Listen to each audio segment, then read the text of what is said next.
கர்த்தரை துதித்து அவருடைய நாமத்தை பிரஸ்தாபமாக்குங்கள், அவருடைய செய்கைகளை ஜனங்களுக்குள்ளே பிரசித்தப்படுத்துங்கள்.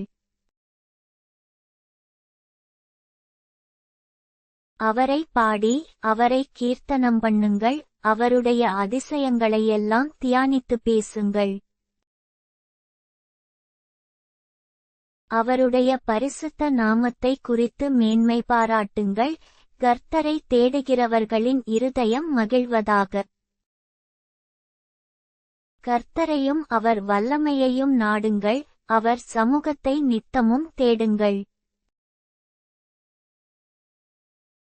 அவருடைய தாசனாகிய ஆபிரகாமின் சந்ததியே, அவரால் தெரிந்து கொள்ளப்பட்டவர்களாகிய யாக்கோபின் புத்திரரே,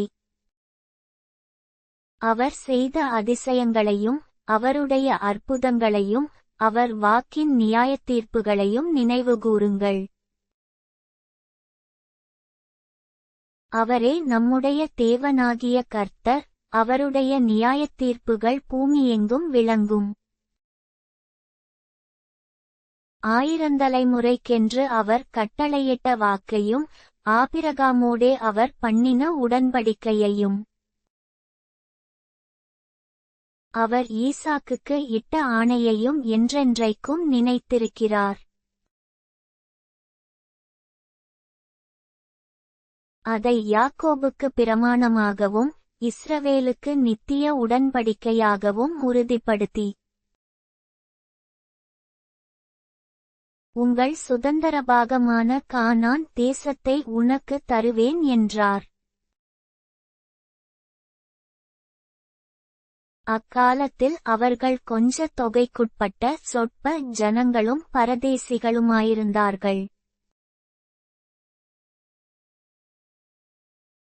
அவர்கள் ஒரு ஜனத்தை விட்டு மறு ஜனத்தண்டைக்கும் ஒரு ராஜ்யத்தை விட்டு மறு தேசத்தாரண்டைக்கும் போனார்கள். அவர்களை ஒடுக்கும்படி ஒருவருக்கும் இடங்கொடாமல் அவர்கள் நிமித்தம் ராஜாக்களை கடிந்து கொண்டு, நான் அபிஷேகம் பண்ணினவர்களை நீங்கள் தொடாமலும் என்னுடைய தீர்க்கதரிசிகளுக்கு தீங்கு செய்யாமலும் இருங்கள் என்றார். அவர் தேசத்திலே பஞ்சத்தை வருவித்து ஆகாரமென்னும் ஆதரவுகோலை முற்றிலும் முறித்தார். அவர்களுக்கு முன்னாலே ஒரு புருஷனை அனுப்பினார், யோசேப்பு சிறையாக விற்கப்பட்டான். அவன் கால்களை விலங்கு போட்டு ஒடுக்கினார்கள், அவன் பிராணன் இரும்பில் அடைபட்டிருந்தது. கர்த்தர் சொன்ன வார்த்தை நிறைவேறுமளவும் அவருடைய வசனம் அவனை புடமிட்டது. ராஜா ஆள் அனுப்பி அவனை கட்டவிழ்க்கச் சொன்னான், ஜனங்களின் அதிபதி அவனை விடுதலை பண்ணினான். தன் பிரபுக்களை அவன் மனதின்படி கட்டவும் தன் மூப்பர்களை ஞானிகளாக்கவும் அவனை தன் வீட்டுக்கு ஆண்டவனும் தன் ஆஸ்திக்கெல்லாம் அதிபதியுமாக்கினான்.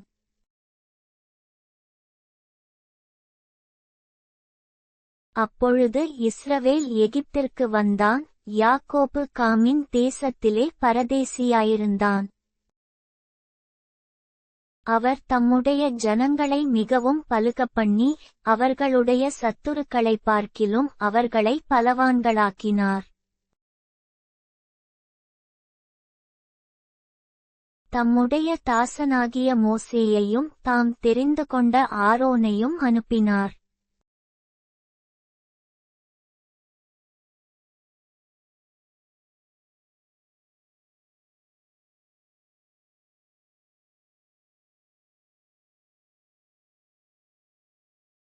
அவர் இருளை அனுப்பி அந்தகாரத்தை உண்டாக்கினார், அவருடைய வார்த்தைகளை எதிர்ப்பாரில்லை. அவர்களுடைய தண்ணீர்களை இரத்தமாக மாற்றி அவர்களுடைய மச்சங்களை சாகப்பண்ணினார். அவர்களுடைய தேசம் தவளைகளை திரளாய் பிறப்பித்தது, அவர்களுடைய ராஜாக்களின் அறைவீடுகளிலும் அவைகள் வந்தது.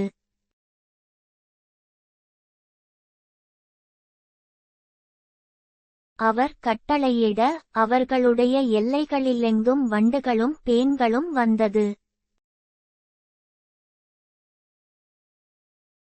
அவர்களுடைய மழைகளை கல்மழையாக்கி அவர்களுடைய தேசத்திலே ஜூவாலிக்கிற அக்கினியை வரப்பண்ணினார்.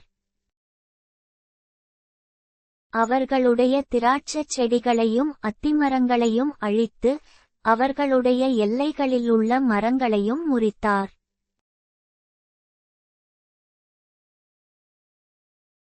அவர் கட்டளையிட எண்ணி முடியாத வெட்டுக்கிளிகளும் பச்சை புழுக்களும் வந்து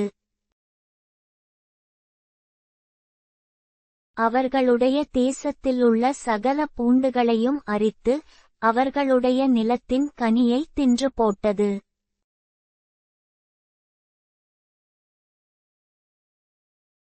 அவர்களுடைய தேசத்திலே தலைச்சன்கள் அனைத்தையும் அவர்களுடைய பெலனில் முதற்பெலனான யாவரையும் சங்கரித்தார்.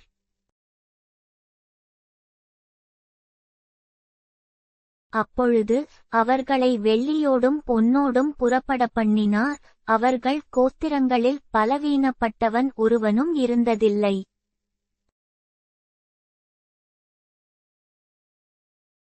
எகிப்தியர் அவர்களுக்கு பயந்ததினால் அவர்கள் புறப்பட்டபோது மகிழ்ந்தார்கள். அவர் மேகத்தை மறைவுக்காக விரித்து இரவை வெளிச்சமாக்குகிறதற்காக அக்கினியையும் தந்தார். கேட்டார்கள். அவர் காடைகளை வரப்பண்ணினார், வான அப்பத்தினாலும் அவர்களை திருப்தியாக்கினார். கன்மலையை திறந்தார், தண்ணீர்கள் புறப்பட்டு வறண்ட வெளிகளில் ஆறாய் ஓடிற்று.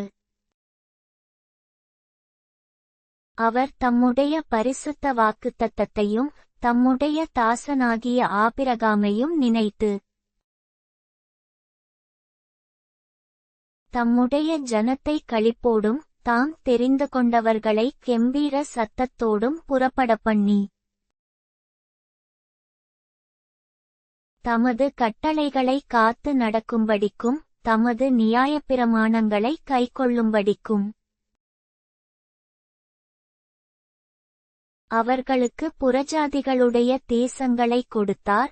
அந்நிய ஜனங்களுடைய பிரயாசத்தின் பலனை சுதந்தரித்துக் கொண்டார்கள். அல்லேலூயா.